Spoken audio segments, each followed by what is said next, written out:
चाषी भाई मानक पई आसिला बड़ खबर। चाषी एणिकी नुआ अपडेट आसी पीएम किसान रे मिलिबा पई जाउची 2000 टंका। तेबे 2000 टंका केबे मिलिबो आ केउ मानको मिलिबो सीएम किसान रे ता पई नुआ अपडेट आसी। ए वीडियो माध्यम रे आपण मानक समस्त खबर आपण माने पाई परिबे। केबे आउ केउ मानको टंका मिलिबो आ कोन पई टंका मिलुनी सेति पई आपनको कोन करिया पई पड़िबो संपूर्ण तथ्य सहित मु आछि आपण पई आउ एक नुआ अपडेट जहाँकि चाषी मानको कोन पई टंका मिलुनी कोन कले चाषी को अकाउंट को आसीबो आ 2000 टंका संपूर्ण तथ्य आज वीडियो माध्यम रे पाई परिबे। दर्शक बंधु आपण माने आम चैनल को नवा करे आस्तिले चैनल टी सब्सक्राइब कर रखंतु एवं पाखर आसुवा बेल आइकन से ऑल बटन प्रेस करंतु। आज आसंतु कथा आबा पीएम किसान सम्मान रे काहेकि टंका मिलु नहीं आ कोन करिबा द्वारा आपण मानको टंका मिलिबो चाषी को नहीं एक नुआ अपडेट अनुजाई चाषी एवं केवाईसी धार्य करा जाउछि। केवाईसी करिबा द्वारा जने चाषी परिचय को नहीं अकाउंट रे एवं नाम क्रिएट करा जिवो जवानक नाम रे एबे नुआ लिस्ट आसीबो सेमानक नाम यदि लिस्ट रे थाए तो सेही मानकु मिलिबो 2000 टंका। जदि आपणक नाम नहीं लिस्ट रे ताहले आपण मानकु कोन करिया पई पड़िबो वीडियो को धैर्य सहित देखले आपण माने आर सूचना आपण मानकु मिल जिवो। दर्शक बंधु मोर कहिबार कथा जे पीएम किसान रे जो माने आवेदन करिसेंती सेमानक नाम रे एबे नुआ लिस्ट आसीची जो थिरे आपण माने pmkisan.com.in को जाई देखि परिबे। एबे पीएम किसान योजना को नहीं आस्तिबा नुआ अपडेट रे जदि आपणक नाम नहीं ताले आपण माने कोन करिवे यार प्रश्न नहीं आपणक सामने रे मु आसी।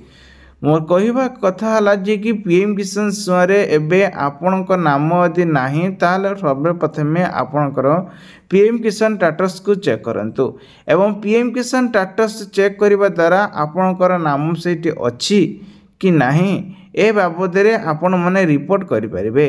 जहार गोटे सटीक वीडियो आपण माने देखुचंती एठी आपण मानकु अपडेट करिया पई पड़िबो एवं आपण माने चाहिले निज मोबाइल स्मार्टफोन लैपटॉप किंबा सीएस सेंटर को जाई कि मध्य अभियोग करि परिबे। यथाशीघ्र आपण माने केवाईसी करबा सहित गोटे परिचय पत्र प्रमाण पत्र रहिबा दरकार। आपण माने भाबुथिबे यह प्रमाण पत्र कोन देखंतु जे कौन से चाषी भाई माने सेमानकर बयस सीमा सर्वदिन रही थाए जेमिति कि आपणकर 60 बयस हेबा परे आपण माने पेंशन भत्ता पाउचंती से बेली आपण मध्य एथिरे कहारे 51 45 35 एई भली किछि चाषी भाई माने रहिचंती सेमानकर मृत्युवरण हैला परे भी तो सेमानको किछि टंका मध्य सरकार तरफ रु दिया जाउची। तेणुकरी 6 मासर 3 मासर मैक्सिमम आपण मानको गोटे केवाईसी करिया पई पड़ी थाए जाकि रिपोर्ट अनुजाई जो चाषी मानको टंका मिलुनी तो खास करके से माने एई सब नुआ नियम को मानिबा दरकार ताहले आपण मानको एथिरे सब फायदा मिलिबो। एवं प्रश्न उठिछि एबे चाषी मानको कोन पई 21तम किस्ती रे टंका मिलनी आपण माने जानिथिबे चर्चा रे रहिथिबा मुख्यमंत्री वर्तमान एबे कहिसंती जे कि ओडिसा रे सारा ओडिशा रे एबे जो देश रे अधिक मात्रा रे बन्या रे क्षयक्षति होइछि तो सेही अकाउंट को अधिक मात्रा रे जीव पैसा बा जिला को जीव पैसा बोली कहिसंती जहाक नै सूचना रो अपडेट एबे सामना को आछि। तेबे केंद्र सरकार किछि राज्य रे 21तम किस्ती को नै जारी करिसंती। एही किस्ती 26 सेप्टेम्बर 2025 रे पंजाब हरियाणा एवं हिमाचल प्रदेश रे चाषी को बंटन पई करा जायतिला कारण ए राज्य रे बन्या एवं भयंकर जुगु क्षति होइतिला एको असहायता प्रदान करथिले एवं सब चाषी को अकाउंट को मध्य टंका पठा जायतिला। ते पीएम किसान योजना को नै केंद्र सरकार ए अपडेट टी आपन को पाखर रहितिला जो माने पीएम किसान योजना रे अछंती तो ए वीडियो टी आपन को बहुत सारा हेल्प नि होइतिबो। वर्तमान आसंता हमें कथा बा हमरो राज्य सरकार सीएम किसान योजना रे जो माने आज पर्यंत आवेदन करिसंती तो सेमानकर एबे कौन परिचय रही तो सेमान को केते नंबर किस्ती टंका पाइचंती निश्चित भाव में कमेंट बॉक्स रे कमेंट करंतु। वर्तमान आसंतु जानिबा पीएम किसान योजना परे परे जुड़ित रहिथिबा सीएम किसान योजना रे ଆପଣଙ୍କର ଗୋଟିଏ ନୂଆ ସବୁ ଯୋଜନା ଲଞ୍ଚ କରୁଛନ୍ତି, ତାଙ୍କ ମଧ୍ୟରେ ପରିବର୍ତ୍ତନ କରିଛନ୍ତି। ସିଏମ୍ କିଷାନ ସୁଆରେ ଆପଣମାନଙ୍କୁ କେତେ ନମ୍ବର କିସ୍ତି ଟଙ୍କା ପାଇଛନ୍ତି ନିହାତି ଭାବରେ କମେଣ୍ଟ ବକ୍ସରେ କମେଣ୍ଟ କରନ୍ତୁ।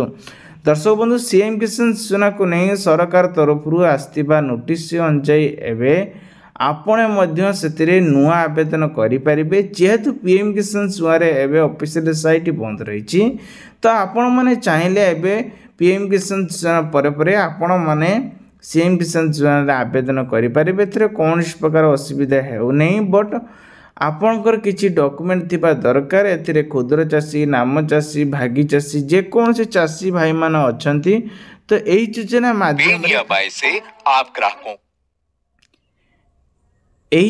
ମାଧ୍ୟମରେ ଆପଣମାନେ ଆରାମସେ ଆବେଦନ କରିପାରିବେ। ଯେମିତିକି ଆପଣ ଜାଣିଥିବେ 51,000ରୁ ଅଧିକ କ୍ଷୁଦ୍ର ଚାଷୀ ଏଥିରେ ଜଡ଼ିତ ହୋଇସାରିଲେଣି। ଯେଉଁଥିରେ ସିଏମ୍ କିଷାନ ଯୋଜନା, ପିଏମ୍ କିଷାନ ଯୋଜନା ଅଫିସିଆଲ ସାଇଟ୍ରେ ଯେତେବେଳେ ଆପଣ ସର୍ଚ୍ଚ କରିବେ ସେଇଠି ମଧ୍ୟ ଦେଖିବାକୁ ପାଉଥିବେ। ବର୍ତ୍ତମାନ ସେ ଚାଲିଛି, ତାକୁ ମଧ୍ୟ ଆପଣମାନେ ଦେଖିବା ପାଇଁ ପାଉଥିବେ। ତେଣୁ ଆପଣମାନଙ୍କୁ ସିଏମ୍ କିଷାନ ଯୋଜନାରେ କେତେ ଟଙ୍କା ମିଳିଛି, ଯଦି ମିଳିନାହିଁ ତାହେଲେ କ'ଣ କରିବା ପାଇଁ ପଡ଼ିବ?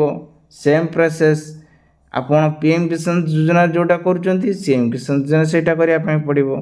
କିଛି ନାହିଁ, କେବଳ ଡିଫରେନ୍ସ ଏତିକି ଯେ ଏଠାରେ ଆପଣଙ୍କର ଜମି ଥିଲେ ହିଁ ଆପଣଙ୍କୁ ଟଙ୍କା ମିଳୁଛି, ଆଉ ସେଥିରେ ଆପଣଙ୍କ ଜମି ନଥିଲେ ହିଁ ଟଙ୍କା ମିଳୁଛି। ଏମିତି ପ୍ରକାର ବିଭିନ୍ନ ଡିଫରେନ୍ସ ଟିକେ ରହୁଛି। ବାକି ଆପଣ ବ୍ୟାଙ୍କର କାଗଜପତ୍ର ଯେକୌଣସି ସେମ୍ ସବୁ ପରିଚୟ ପତ୍ର ରହିଥାଏ।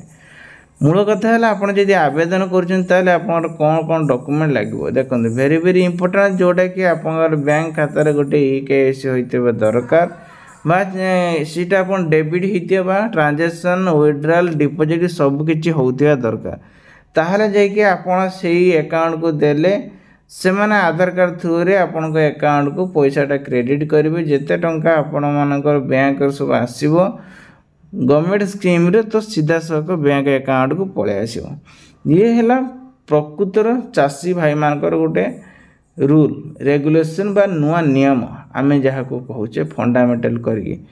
ତେଣୁ ଆପଣ ଯଦି ଓଡ଼ିଶା ସରକାର ତରଫରୁ କିଛି ପାଇବା ପାଇଁ ଚାହୁଁଛନ୍ତି କିମ୍ବା କେନ୍ଦ୍ର ସରକାର ତରଫରୁ କିଛି ପାଇବା ପାଇଁ ଚାହୁଁଛନ୍ତି, ଏହିସବୁକୁ ଆପଣମାନଙ୍କୁ କରିବା ପାଇଁ ପଡ଼ିବ। ଯାହାକୁ ନେଇ ଆସନ୍ତା ନଭେମ୍ବର ମାସରେ ଆପଣଙ୍କୁ ନିଶ୍ଚିତ ଭାବରେ ଏହାର ସହାୟତା ରାଶି ମିଳିବ ବୋଲିକି ସୂଚନା ମିଳିଛି। କିନ୍ତୁ କନଫର୍ମ ନୁହେଁ, ଯେହେତୁ କନଫର୍ମ ନୁହେଁ ଆମେ ସେଇଟା କହିପାରିବୁ ନାହିଁ। ଆପଣଙ୍କର ମତାମତ କ'ଣ ଅଛି ନିହାତି ଭାବରେ କମେଣ୍ଟ ବକ୍ସରେ କମେଣ୍ଟ କରନ୍ତୁ। ଦର୍ଶକ ବନ୍ଧୁ, ଆମ ଚ୍ୟାନେଲକୁ ଯଦି ସବସ୍କ୍ରାଇବ୍ କରିନାହାନ୍ତି, এইଭଳି ନୂଆ ଭିଡ଼ିଓ ଦେଖିବା ପାଇଁ ଆଗକୁ ଆହୁରି ନୂଆ ଭିଡ଼ିଓ ଆସିବ, ସେଥିପାଇଁ ଚ୍ୟାନେଲଟି ସବସ୍କ୍ରାଇବ୍ ରଖନ୍ତୁ, ବହୁ ମାତ୍ରାରେ ସେୟାର କରନ୍ତୁ। କିଛି ବି ଭୁଲଭାଲ ଥିଲେ କମେଣ୍ଟ କରି କହିବେ, ଆମେ ବଦଳାଇବା ପାଇଁ ଚେଷ୍ଟା କରିବୁ।